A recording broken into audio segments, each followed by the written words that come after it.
أهلا بيكم في من القلب للقلب. النهاردة معانا كذا قصة، يلا نسمع. يا نور، أنا طول عمري بتقارن. وأنا صغير كانوا يقولوا شوف ابن عمك أشطر منك في المدرسة، وأنا كبير بقت بص صحبتك اتجوزت قبلك، فلان اشترى عربية، علان جاب بيت، لحد ما بقت حياتي كلها مقياسها مش أنا، مقياسها غيري.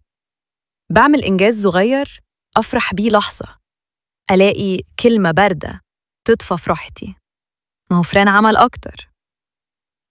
يا نور، حسيت إني مهما عملت مش كفاية، حسيت إني ولا حاجة، إني طول الوقت أقل من الناس، وابتديت أصدق الكلام لحد ما ثقتي بنفسي انهارت.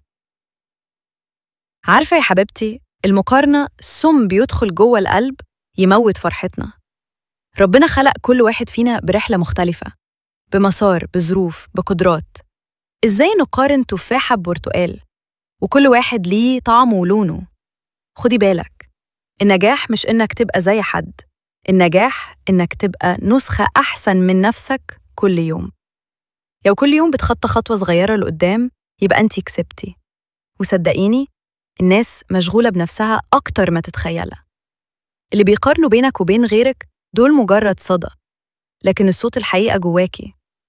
اسمعيه وقوليله أنا كفاية، أنا كده زي ما أنا، قيمتي كبيرة عند ربنا، ومش محتاجة أكون نسخة من حد تاني.